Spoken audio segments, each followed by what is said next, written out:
चल बेअकल, अब जल्दी घर भी चलेगा या यही रात करेगा? खाने में तो कोई कसर नहीं छोड़ता, फिर चलने में इतनी कंजूसी क्यों करता है?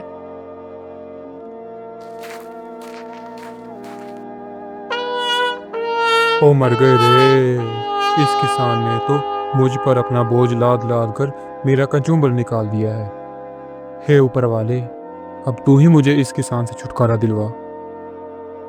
इस तरह से जब भी काम के बाद आराम करने के लिए बैठता तो उदासी में ऊपर वाले को याद करता। फटाफट खा ले और चल, काम करने जाना है। गधे को जमीन पर एक सुनहरा बर्तन नजर आता है और वह उसे हाथ से साफ करता है। तभी उसमें से एक जिन निकलकर बाहर आता है। वाह गधा महाराज, तुमने मुझे जगाया है और मैं तुम्हारी 3 इच्छाएं पूरी करूंगा। मैं सोच रहा हूँ कि मैं गधा हूँ, मूर्ख नहीं हूँ। मुझे फर्क समझ आता है जिन में और किसान में। अब मैं तुम्हें कैसे विश्वास दिलाऊं? अच्छा, तुम मुझे अपनी पहली इच्छा बताओ। जिन, पहले तुम मुझे ये बताओ, क्या तुम भी मुझे गधा समझते हो? अरे नहीं, तुम तो गधे राज हो। गधे ने जैसे ही यह सुना वह खुश हो गया। फिर गधे ने कहा, जिन जी, मुझे इस धरती पर रहने का कोई शौक नहीं। मुझे भी अपने साथ अपने घर ले चलो। अगर तुम्हारी पहली इच्छा यही है तो मैं इसे अभी पूरा कर देता हूँ। गधा भी अपनी पहली इच्छा के साथ जिन के साथ चला जाता है। जिन जी, आपने तो मुझे सच के स्वर्ग में ला दिया। अब मैं यहाँ खूब मजे से रहूंगा। हाँ गधे राज, अब से तुम यहाँ खूब आराम से रहो। अब गधा वहाँ खूब मौज से रहने लगा। बागों में हरी हरी घास खाता और दिन भर घूमता रहता। कुछ दिन बीत गए। अब गधे को वहाँ बहुत अकेला सा लगने लगा था। एक दिन जिन उसका हालचाल जानने आया। क्यों गधे राज, दिन तो अच्छे से बीत रहे हैं ना? वह बहुत उदास और मायूस होकर जिन से कहता है, मैं यहाँ बिल्कुल अकेला हूँ। मुझे मेरे साथियों की बहुत याद आ रही है। अगर उन्हें भी आप यहाँ बुला लेते तो बहुत अच्छा होता। मैं तुम्हारी दूसरी इच्छा के साथ तुम्हारे साथियों को भी यहाँ बुला लाता हूँ। ऐसा बोलकर जिन गायब हो गया और कुछ और गधों को लेकर वहाँ आ गया। अब गधा बहुत खुश हो गया। अपने साथी गधों को लेकर बागों में घास खाने चला गया।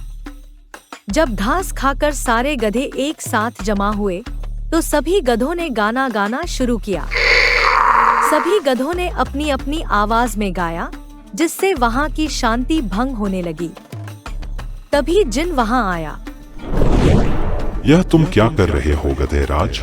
तुम सब की आवाज की वजह से यहाँ की शांति भंग हो रही है।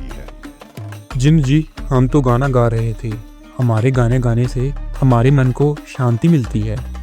लेकिन गधेराज, ये धरती नहीं, ये हमारा इलाका है और यहाँ तुम्हारी आवाज नहीं चलेगी। यहाँ रहना है तो तुम्हें अपनी आवाज पर काबू करना होगा। जिन जी, ये सरासर गलत है। क्या हमें बोलने का भी अधिकार नहीं? तो मैं फिर अपनी सुरीली आवाज किसको सुनाऊं? गधेराज, तुम्हारी आवाजों से हमारे ध्यान में खलल पड़ रही है। यह हमारी आखिरी चेतावनी समझो और इस पर अमल करो। अगर ऐसी ही बात है तो मुझे नहीं रहना है यहाँ। हमें हमारी धरती पर भेज दो। वहाँ हम कम से कम आजादी से बोल तो सकते हैं। गधेराज, तुम्हारी तीसरी और आखिरी इच्छा से तुम्हें धरती पर भेज देता हूँ। अब तुम्हें जाना है तो इसमें मैं क्या कर सकता हूँ? चलो, मैं तुम्हें धरती पर भेज देता हूँ। गधे ने जब धरती पर जाने की बात सुनी तो वह खुशी से झूमने लगा।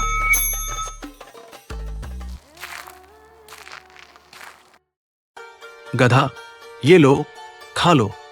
जाने दिन में ये गधा सोया सोया क्यों सपने देखता रहता है? गधा घबराकर उठ जाता है।